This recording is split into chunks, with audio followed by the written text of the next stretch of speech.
Señores, bendiciones una vez más en el nombre de Jesús. Seguimos como siempre compartiendo la palabra del Eterno, de Yahweh. A propósito de un video que anda circulando por las redes sociales de un hermano que es un profeta y que hace un comentario de manera superficial sobre el vestir de la mujer. Él menciona el uso del pantalón, que es un tema muy de debate entre lo que es el movimiento pentecostal, la iglesia cristiana, movimiento neopentecostal, y él menciona los peinados ostentosos y otros aspectos hacia alarde de su conocimiento, pero deja la duda, puesto que no le entra en detalle. Y yo quiero tratar el tema con un poquito más de profundidad y quiero irme al origen de cómo se inicia esto del vestir en la mujer y el hombre, desde un principio, desde cuando Dios lo creó. Y primero quiero invitar al Espíritu Santo para que sea tomando el control absoluto sobre esta enseñanza, esta disertación, que sea quien esté dirigiéndome, guiándome, iluminándome, transmitiéndome la verdad absoluta con relación a este tema, la interpretación correcta en el nombre de Jesús. Señores, el vestir en la mujer y el hombre de Dios. Para ello necesariamente tenemos que irnos al origen, como le dije.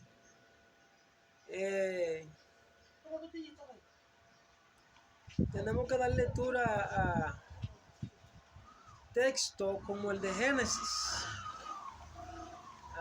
Por ejemplo, aquí dice en Génesis 2:25, escuchen esto, en el nombre de Jesús, dice,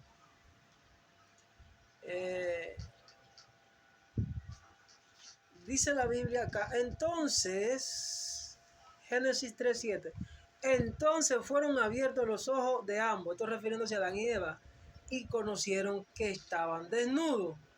Entonces cosieron hojas de higuera y se hicieron delantales. Bendito sea Dios. Pero en Génesis capítulo 3, versículo 8 al 11 dice lo siguiente.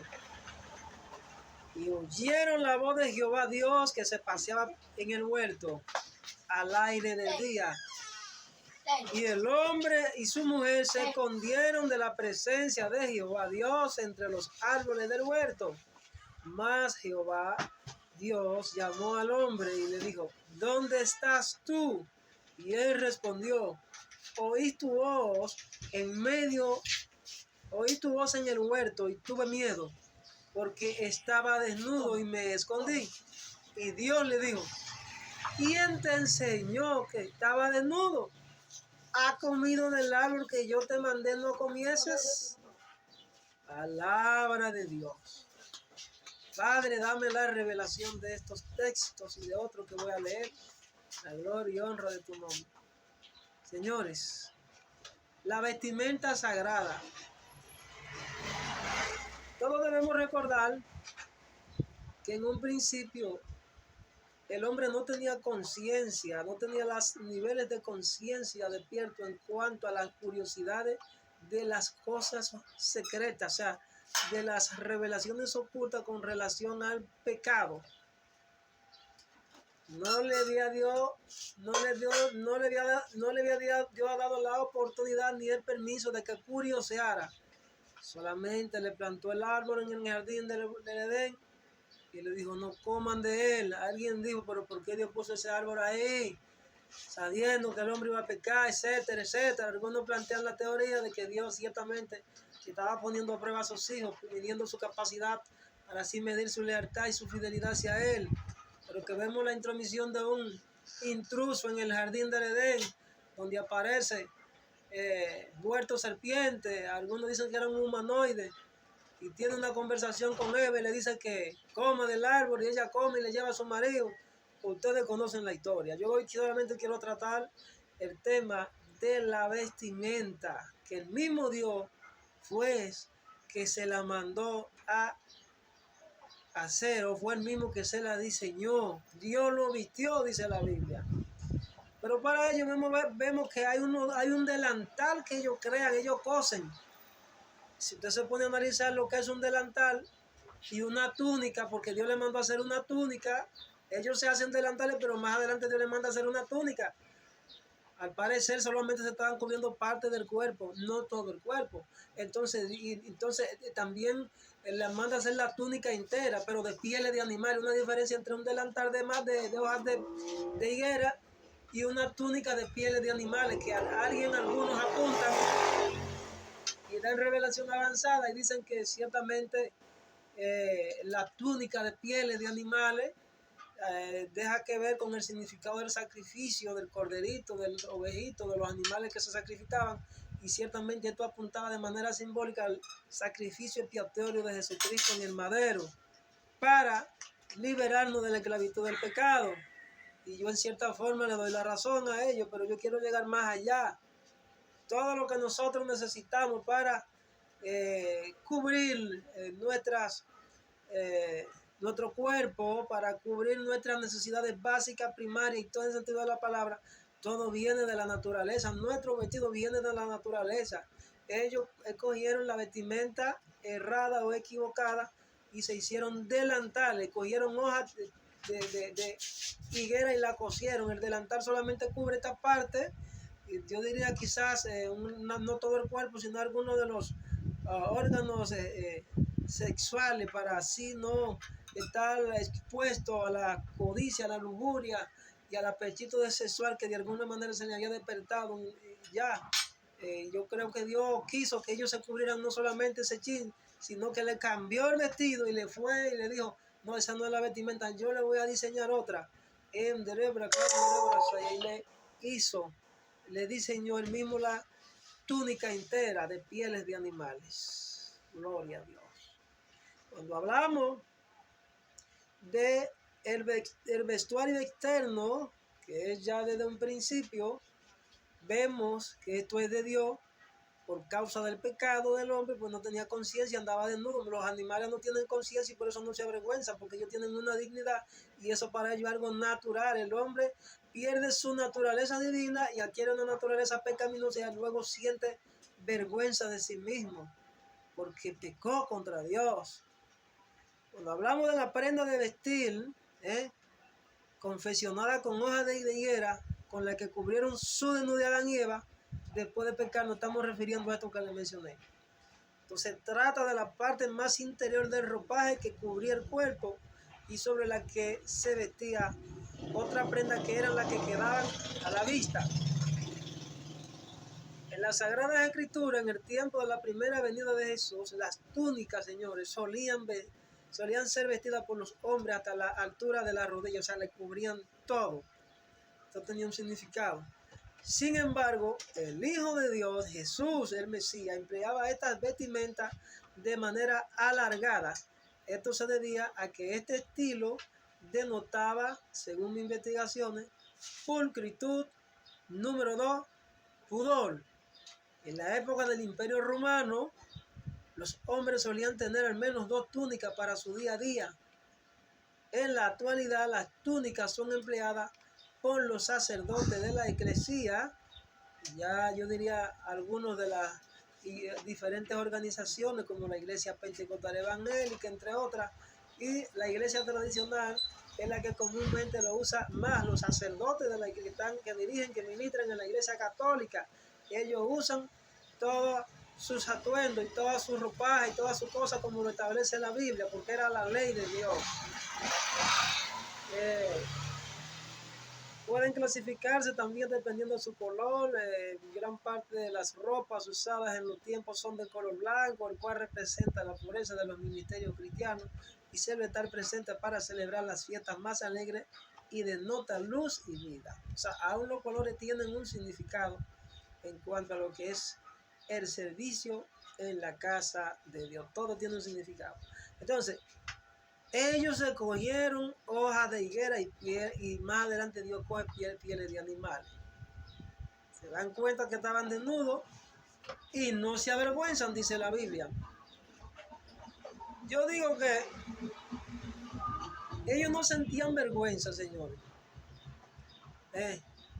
porque ciertamente la pérdida de su dignidad, de la posición en la cual ellos estaban, todavía no se había dado aún, porque todavía la falta no se había cometido, el pecado no se había cometido. Esto se da cuando caen de su posición de dignidad por haberse comportado de forma tan miserable.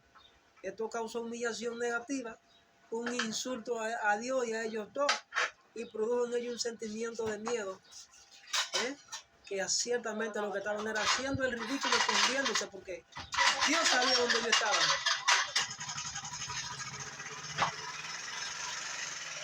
Dice la Biblia en el Génesis capítulo 3 versículo 7 que los ojos de Adán y Eva le fueron abiertos a ambos y conocieron que estaban desnudos y cosieron hojas de higuera y se hicieron delantales, como le dije. Pero que más adelante Dios le cambia el asunto y dice, no es esas hojas, yo le voy a hacer esto. Dice aquí que una vez ellos tienen miedo, Dios le pregunta que quién le enseñó ellos que estaban desnudos. Y ya en Génesis,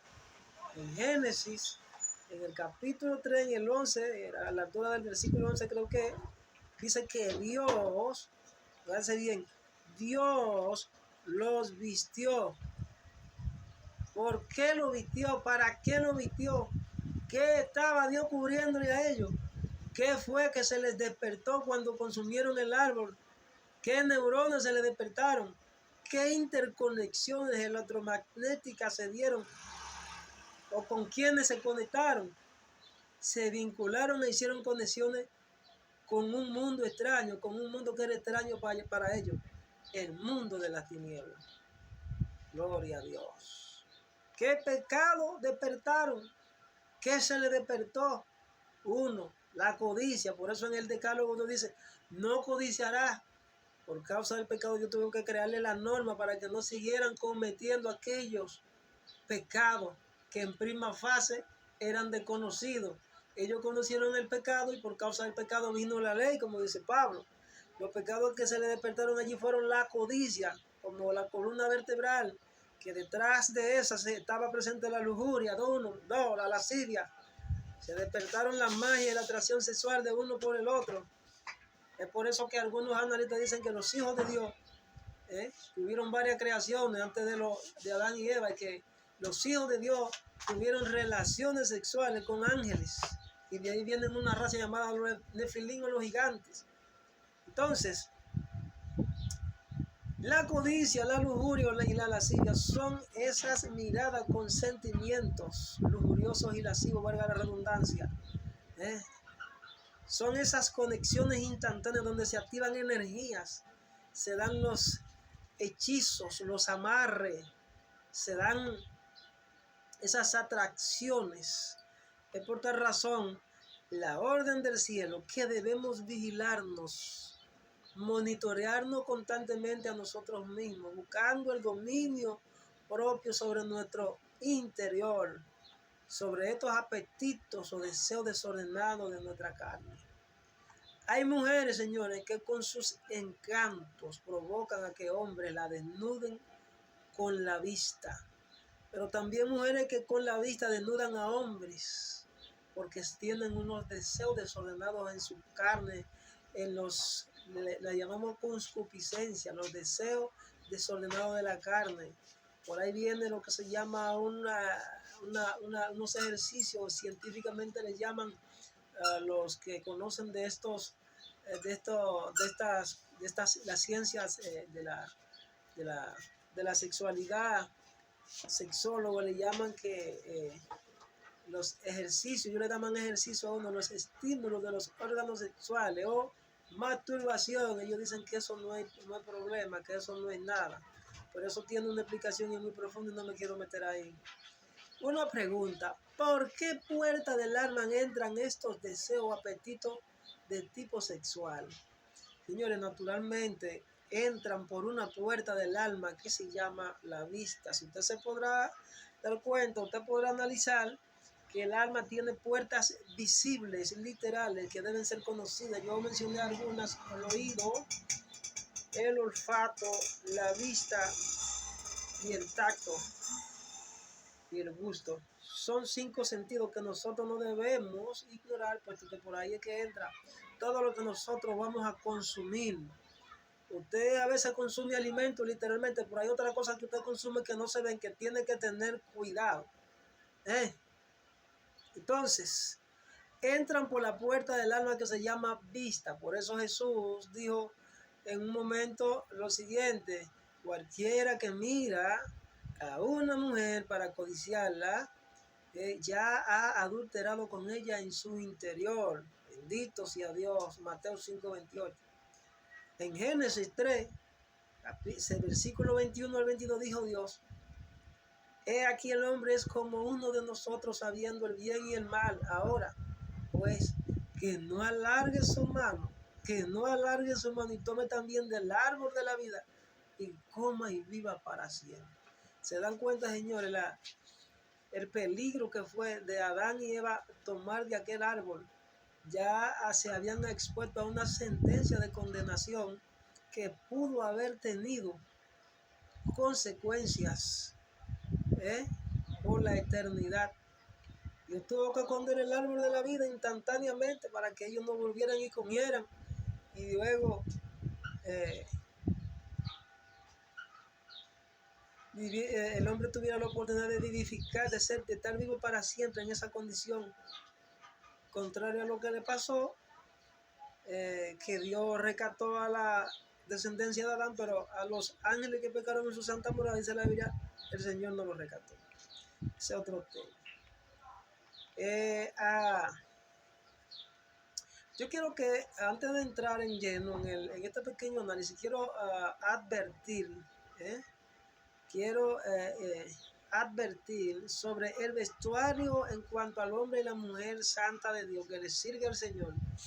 Que este estudio no es apto para los legalistas. Yo entiendo que hay personas súper legalistas y eso es un problema, porque el legalismo te impide tú ver más allá de la realidad, de lo que es la verdadera interpretación real de la palabra de Dios. El legalista no se abre al diálogo, no ve las cosas desde diferentes ángulos, solamente se enfoca en un solo ángulo, y cuando se enfoca ahí, eso le impide relacionarse, incluso dar más de lo que tiene, puesto que es una persona que tiene una visión corta del reino de Dios.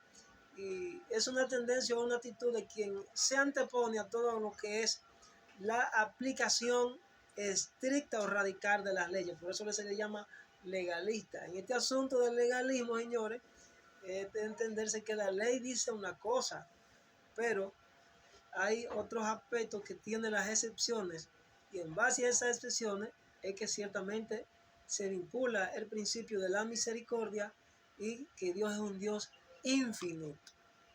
Hay cosas todavía que el hombre no logra decodificar, puesto que tiene una mente, una naturaleza pecaminosa, una mente natural.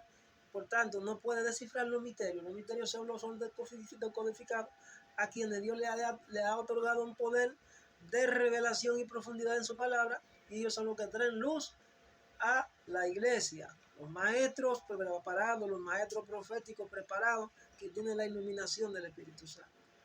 El legalismo, señores, según la Biblia, es la idea, o se vincula al respeto estricto de las leyes, como le dije, la ley de Dios. Es el concepto, de todos modos, suele ser motivo de debate, como le dije, ya que todo depende de cómo se interpretan las leyes divinas y de los preceptos agregados por las personas en nombre de Dios. Esta tendencia tiene también que ver con una aplicación literal de las leyes sin considerar otras circunstancias, formalidad o requisito legal que obstaculiza o impide el eficaz funcionamiento de algo. Yo soy de lo que digo que Dios crea una ley general, como los 10 mandamientos, la constitución de la Biblia. Yo le llegaba a llamar la constitución de la Biblia la ley suprema, pero que a partir de ahí hay un sinnúmero de leyes que se desprenden, y ellas todas nunca deben contradecir lo que dicen los 10 mandamientos. Si contradicen, si todo decreto, todo principio, toda norma, toda regla contradicen lo que dicen los 10 mandamientos, entonces no es ley de Dios. Aquí en el libro de Deuteronomio, según la ley que Dios le entregó al pueblo de Israel, aquí entra la primera ley, ¿verdad? Literal, visible, escrita en piedra, ¿verdad? Por eso le mencioné que antes de la ley escrita en piedra, me fui al Génesis, donde no existía la ley escrita. Aquí en el Deuteronomio 22:5 dice, no vestirá la mujer traje de hombre, ni el hombre vestirá ropa de mujer, porque abominación es a Jehová tu Dios cualquiera que esto hace. ¿Por qué entonces Moisés de parte de Dios le dice al pueblo que la mujer no debe vestir traje de hombre? Señores, para analizar este tema tendríamos que irnos al origen, y ya les mencioné los delantales. ¿De dónde empieza la doctrina? La cultura. ¿De dónde viene el problema? La raíz, causa del pecado. ¿Qué ley o qué regla es la que se impone actualmente? La ley de Moisés, la ley que Dios le transmitió a la primera pareja desde el jardín, donde él mismo fue que le hizo la túnica, o vamos a crear la ley de la ley moderna sobre este asunto del pantalón que surgió en la era moderna. Nos vamos a ir al mundo entonces. ¿Quién fue que la impuso y por qué? En cuanto a la ley de Dios, fue Dios, fueron los hombres. ¿En qué circunstancias se dieron estas cosas, señores? ¿Están vigentes aún esas normas de la ley de Moisés para el pueblo de Dios? Bendito sea Dios. La Biblia dice, esto lo expresó el apóstol San Pablo, conocedor de la ley, todo me es lícito, pero no todo conviene. Todo me es lícito, pero no todo edifica, señores. O sea, yo no tengo prohibición de lo que la ley dice. Pero la pregunta es, ¿me conviene eso a mí como a santo, yo usar o imitar la moda que está en el mundo? En alguna forma yo usar eso, aunque no afecte mi conciencia, ¿va a edificar ese comportamiento mío? ¿Va a edificar la iglesia? ¿Va a edificar a los que no tienen el nivel de conocimiento que yo tengo? Yo digo que hay un testimonio más cuando se decide que usted tiene que cuidar. Hay que ser responsable ante Dios. Usted tiene un ministerio, usted tiene un nivel de revelación. Cuide eso. De ejemplo, ustedes miran demasiadas personas usted como cabeza. Como lo dije en un momento a una líder de parte de Dios, que quería llegar a la iglesia, una pastora, pintada con su, como dicen, o sea, con su antimonio. Y el Espíritu Santo me sacude porque tenía tanta pintura y tantas cosas y de esos polvos y de su cara pintada que parecía un antimonio, y el Espíritu Santo me puso a reprenderla. Te dice el Señor que tú debes ser el ejemplo. Te dice el Señor que tú debes ser el ejemplo en la grey. Ella solamente me miró con sus ojos y bajó la cabeza y se retiró. Yo sé que aquella mujer a partir de ahí más nunca me miró, porque tienen unos conceptos errados de lo que es la santidad. Hay una circunstancia donde Dios te deja pasar por alto y te da tiempo para que tú enmiendes el error, para que tú te apartes de esa cosa, porque es que la Biblia lo dice muy claro: lo que tenga apariencia de pecado, tengámoslo como si fuera el mismo pecado. Entonces, el texto que le tenemos de ley está en 1 Corintios 10:23. Todo me es lícito, pero no todo me conviene. Todo me es lícito, pero no todo me edifica. Ya le expliqué lo que significa. Hombres y mujeres en el tiempo que se dice que usaban túnicas. Lo único que diferenciaba a las dos túnicas eran unas rayas, según alguien dijo por ahí que estudioso del pensamiento hebreo.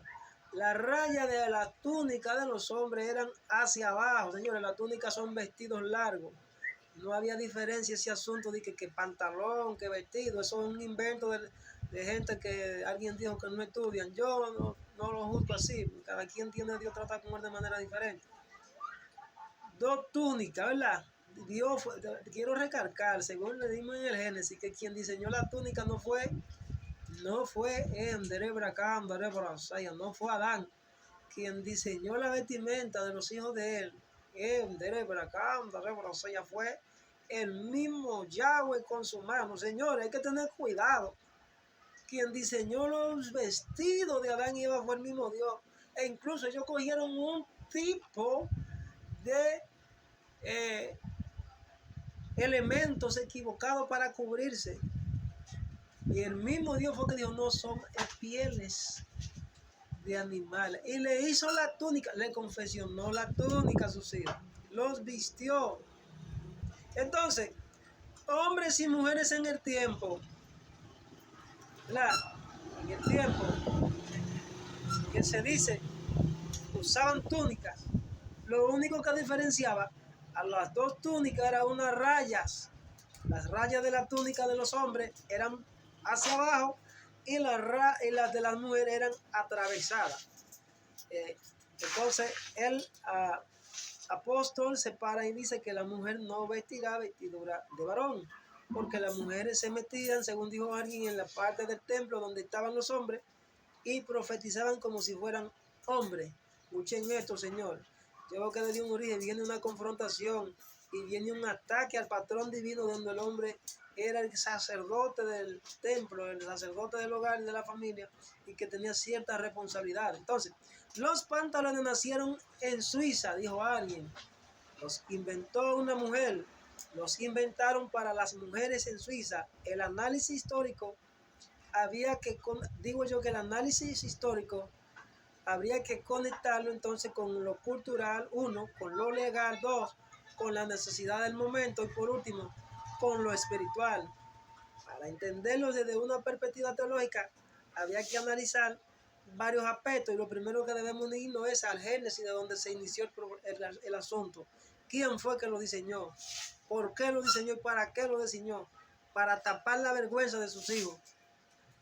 Para que esto no le abriera el deseo, el apetito que se abrió a través del sentido de la vista, para que codiciaran, para que tuviesen la lujuria y la lascivia de estar adulterando continuamente con esa mujer. Gloria a Dios. El pantalón, el origen histórico, vámonos ahora, el origen histórico del pantalón, dice acá, está en la cultura celta, unos 2600 años atrás. La palabra pantalón proviene de Pantaleone, que según el latín, un personaje de una comedia italiana del siglo XVII que representaba a un viejo avaro que vestía unos calzones largos. Escuchen esto, nos estamos yendo a las artes antiguas. Los celtas, señores, eran parte de los grupos indoeuropeos. Se piensa parte de los hablantes de esta familia lingüística procedente de Anatolia o de las estepa entre el Mar Negro y el Mar Caspio migraron rumbo a Europa, mientras otras ramas se desplazaron hacia Irán y la India. Ya ustedes más o menos tienen una idea de quiénes eran los celtas y de dónde viene el origen de esa mujer que diseñó el pantalón.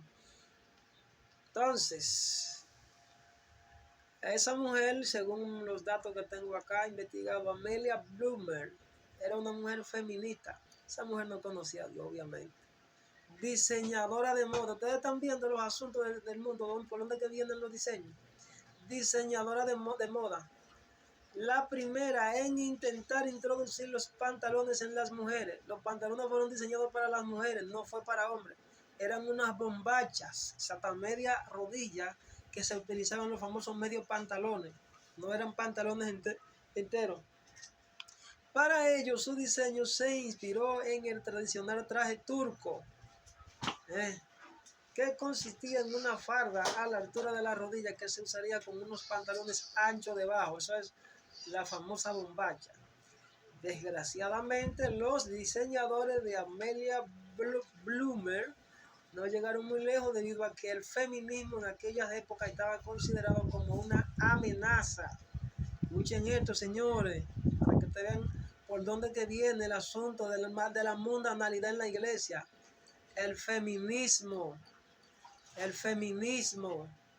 En el siglo XIX las mujeres salían a montar en bicicleta vestidas con unos bombachos ceñidos a la rodilla. Ya estamos vinculando la vestimenta con el deporte, la forma de ir a practicar algún deporte, que eso también es otra forma de exhibición del cuerpo, del hombre o la mujer de Dios. Alguien habló los otros días sobre los deportes, esos deportes de natación u otro deporte que en el fondo lo que hay es una competencia desleal. Y entre ellos mencionábamos disciplinas que son diabólicas, Yo no digo que el deporte de este plano es del diablo, no, no, no. Yo entiendo que Dios permita que sus hijos muchas veces irrumpan y se metan a esa disciplina deportiva para un propósito, pero en el fondo todo hay una promoción y unas dimensiones diabólicas en todas esas culturas y disciplinas de deporte, porque todo viene de la cultura pagana, de Grecia y todo eso. Entonces, la ropa también está vinculada con las culturas y los diseños del mundo. Las mujeres también usaban falda, pantalón para montar a caballo. Vayan cogiendo eso. Pese a estos usos que eran excepcionales, escuchen esto, señores, esos usos eran excepcionales, no eran de manera permanente y continua. De hecho, en cultura como la asiática, la mujer allí tiene que vestir, incluso cubrirse el rostro, porque son reglas, incluso si la encuentran con la cara, su rostro destapado, son pasibles de una sanción de ser condenada a muerte. Allí la poligamia anda por doquier. Hombre con varias mujeres, pero a las mujeres no le permiten ese asunto. Dice, pese a estos usos que eran excepcionales, los pantalones continuaban siendo una prenda estrictamente para hombres. Eso es falso. Esto se inició, fue para mujeres. Las mujeres fue que iniciaron su diseño. El pantalón como comodidad y necesidad. Vamos a ver esta asunto. Cuando realmente se comienza a ver mujeres vestidas con pantalones, fue durante la Segunda Guerra Mundial. Entonces, podemos a partir de ahí interpretar que el uso de los pantalones se presentó para dar respuesta a una necesidad de momento, pero no es que real y efectivamente eso dentro de la cultura o la corriente religiosa o dentro de lo que es el sacerdocio del hombre o la mujer que le sirve a Dios no es permitido. Estamos hablando de una guerra, señores. Mientras que sus maridos combatían, las mujeres tuvieron que ocupar sus puestos en la fábrica y otro trabajo, y fue entonces cuando decidieron usar pantalones. Fue un caso de fuerza mayor y circunstancial donde la mujer se vio en la necesidad de usar el pantalón, que de hecho fue un diseño del mundo. Fue un diseño del mundo, no fue Dios que trajo eso. Fue del mundo. Una mujer tomó la iniciativa y trajo el diseño. Obviamente que lo recibió de la tiniebla, no fue de Dios. Y creó el pantalón para dar respuesta a una necesidad para ocupar el trabajo de un hombre, porque estos ciertamente estaban en la guerra.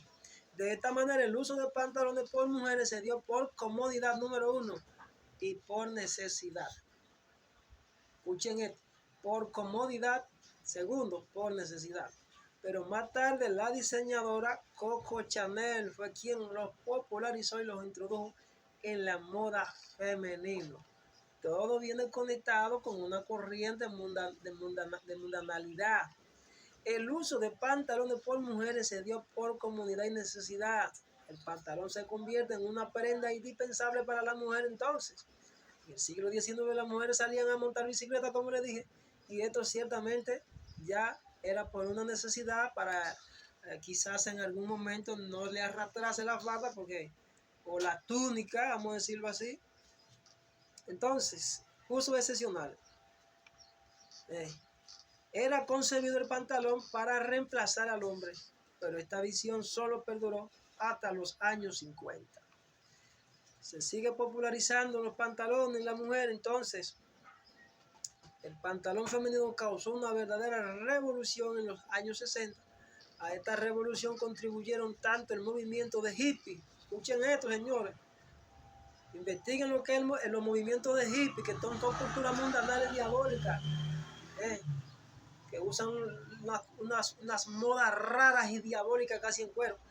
El movimiento contribuyeron tanto al movimiento de hippie como diseñadores de alta costura, como aquí dice Yves Saint Laurent, quien se encargó de consolidar la pieza. El pantalón desde entonces ha ocupado uno de los primeros puestos como uniforme predilecto de la mujer, acogiendo diversos colores, formas y tejidos. Señores, según lo que podemos establecer en las Sagradas Escrituras, es que la iglesia debe ser diferente. Primera Tesalonicenses, capítulo 5, versículo 23, el apóstol San Pablo dice: y el mismo Dios de paz os santifique por completo. No es santidad a media. Y todo, dice, y todo vuestro ser, alma, dice, espíritu, 1, alma, 2, y cuerpo, sea guardado irreprensible, o sea, sin tacha, sin mancha ni arruga, para la venida de nuestro Señor Jesucristo. Como entonces que se percibe una santidad a media, donde ya pararse en un altar exhibiendo los atributos y exponiendo los órganos para que despierte la codicia, ya eso, ¿qué vestimenta? ¿Ese es el orden de Dios? Obviamente eso no es una vestimenta de Dios, eso no es orden, eso no es un diseño del cielo, eso es un diseño del diablo. Que fui duro, bueno, es que ciertamente así que está en la Biblia. Es un diseño, ese diseño no es de Dios. Primera de Juan 2:15. Dice aquí: oh, almas adúlteras, ¿no sabéis que la amistad del mundo es enemistad contra Dios? Señores, esa palabra almas adúlteras y amistad del mundo tiene que ver con todo lo que está vinculado a nuestra inclinación, nuestro corazón, cuando nuestro espíritu, cuando nuestro interés, cuando nuestro enfoque tiene que ver con la vanagloria del mundo y todo lo que está en el cosmos, que desvía nuestra atención y enfoque a la voluntad del Eterno. Aquí está hablando del autor en todas sus dimensiones, no solamente codicial, la mujer, ni la riqueza, ni la casa, no.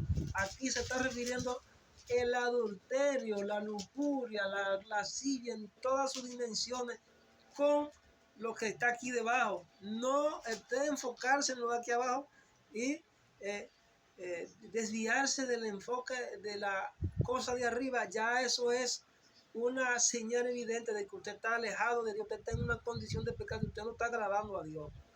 Bendito Santiago 4:4. Dice Hebreos 12:14. Sigan la paz con todos y la santidad. La santidad ha sido muy mal concebida, me ha dado mal interpretado. Bueno, ¿qué es la santidad? Santidad es vivir una vida apartada para Dios. No podemos vivir una vida apartada para Dios si previamente no descubrimos el secreto de la intimidad y vivir una vida bajo la influencia y dirección del Espíritu Santo. Tanto es esa condición indispensable que necesitamos de vivir en intimidad, de buscar su rostro, deleitarnos en su presencia para poder ser cubierto, vestido de esa gloria que nos va a guardar a nosotros de mantenernos conectados con el mundo y alejados de Dios. Es esa la condición que se da de que Dios demanda en sus hijos que se aparten del pecado, que no se expongan, que no se expongan. Dice aquí: santificaos pues y sed santos, porque yo Jehová soy vuestro Dios, soy santo. En primera de Pedro 1:15 al 16 dice: sino como aquel que os llamó es santo, sed también vosotros santos en toda vuestra manera de vivir, porque escrito está: sed santos porque yo soy santo. O sea, la santidad es una naturaleza del Padre Eterno que no creó, que no cableó, que no diseñó y que nos plantó en esta tierra para un propósito eterno. Mi argumento es que el vestuario de la mujer en cuanto al servicio en el templo, y al hombre también tenía y tiene y sigue teniendo y seguirá teniendo diferencias marcadas con lo que es el diseño del mundo. La Biblia dice que Dios hizo túnica, Dios no hizo pantalones del diablo. Dios hizo túnica, Dios no hizo pantalones del diablo. Esos diseños delineados que deben ser respetados, aún todavía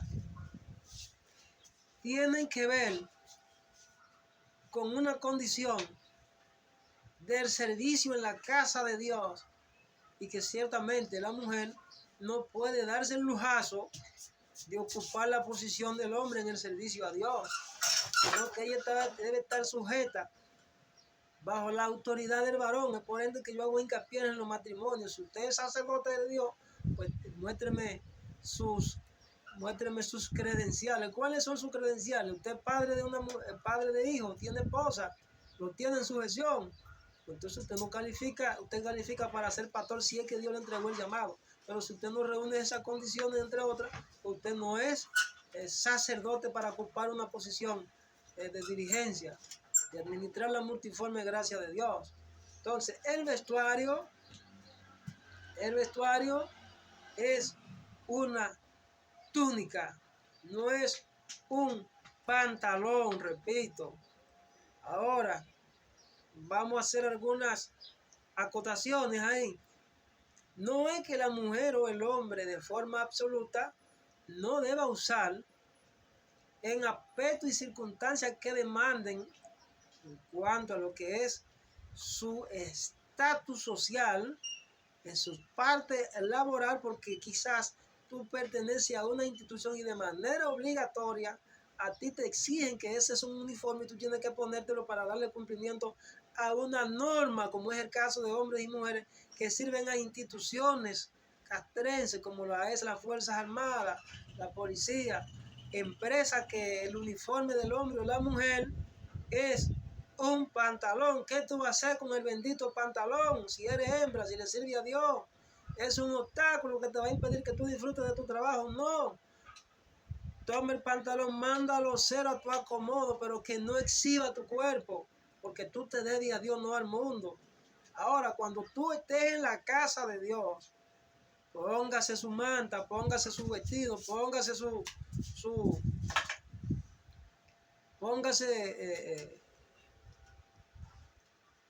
póngase su túnica, porque la Biblia habla de túnica, en la casa de Dios la Biblia habla de túnica.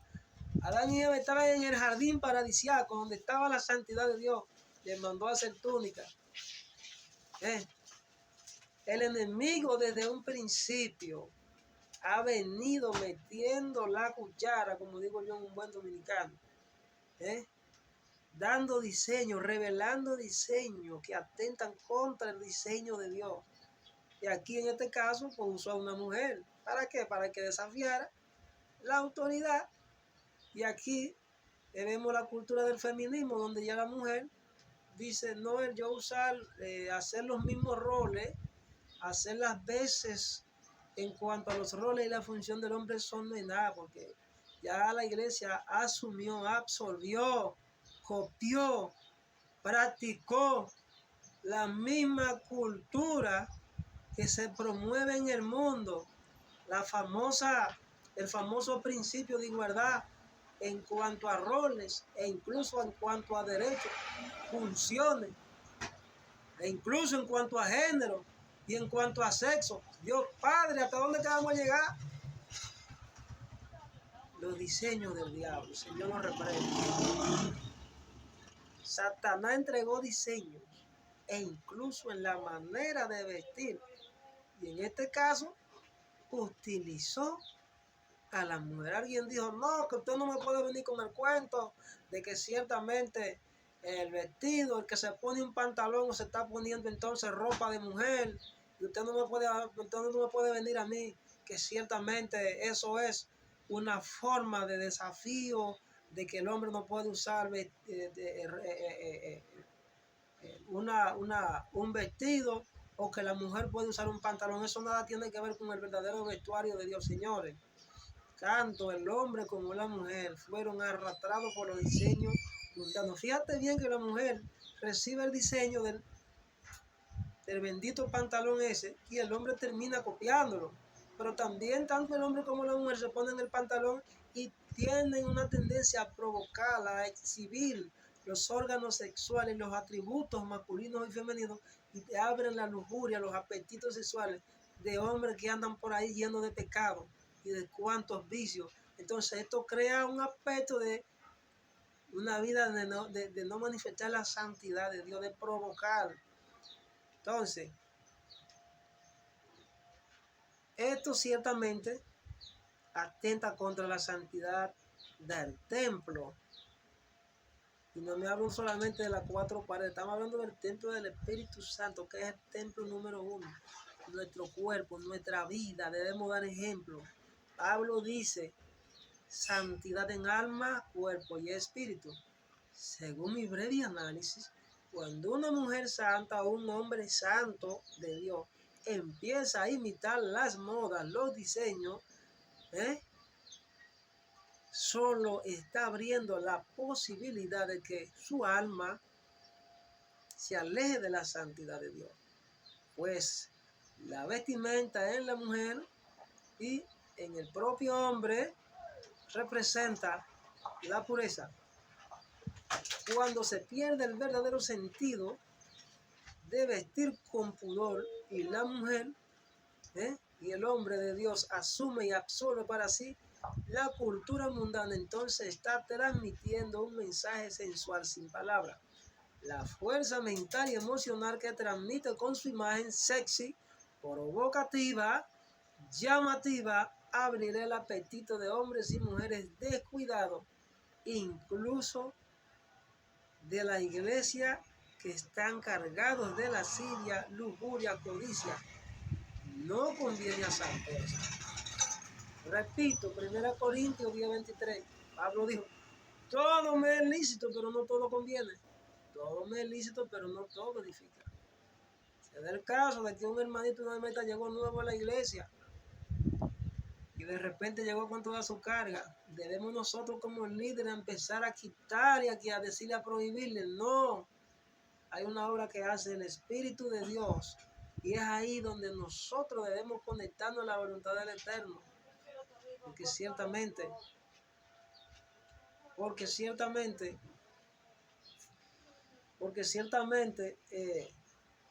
es ahí donde Dios demanda de nosotros para que asumamos nuestra posición y guiemos a la iglesia. Entonces ahí debemos tener misericordia y esperar el tiempo donde Dios irrumpa, enseñarle la voluntad de Dios, la palabra, para que esa gente cambie. Pero necesariamente debe haber un alimento fresco, un alimento que no vaya a contaminarle. Debemos tener misericordia y debemos ser guiados por el Espíritu Santo. No conviene a santo a una mujer que le sirve a Dios vestida como una prostituta, pero que las prostitutas llegan, ¿debemos nosotros desecharla y sacarla por eso? No. Si entró el drogadito, si entró el ladrón, si entró el atracador, si entró el cuero, si entró la prostituta, hay que recibirlo con toda su carga. Vamos a ayudarlo a que se santifiquen, pero no tampoco con una vara como si usted fuera un juez. Ese papel le corresponde al Espíritu Santo. Usted es solo un puente para transmitirle la verdad. La manifestación de su parte exterior, para los que han alcanzado conocimiento y discernimiento, ya no tienen excusa delante de Dios para vestir con pudor y modestia. Yo digo que cuando un hombre y una mujer con conocimiento ya está vistiéndose de Dios, de lo que es la doctrina de la santidad, y comienza a exhibir su cuerpo, a provocar, y ya tiene una mundanalidad en su vida propia y está permitiéndole en lo demás, esto es ciertamente está reflejando a través de ese comportamiento, solamente está reflejando su ser exterior, está reflejando su ser interior. La santidad es un atributo, repito, de Dios y como tal nace desde adentro del corazón hacia afuera. Y si vuestra santidad si vuestra santidad es sin mancha ni arruga, es decir, no es a media, entonces irradiaremos esa santidad en toda vuestra manera de vivir. Y una de ellas es en el vestir, sin provocar a la lujuria, la lascivia, la codicia y a los deseos desordenados de vuestra carne. Así que ha sido esta disertación y este análisis en el nombre de Jesús. Oro a Dios para que te permita escuchar estos análisis y así pueda seguir transmitiendo la verdad de Dios en tu iglesia, en tus hermanos y hermanas que están llegando, esos hermanos que llegan nuevos, para que tú puedas ser canal de bendición para ellos en el nombre de Jesús. Amén. Será hasta una próxima entrega cuando estaremos insertando y bendiciones.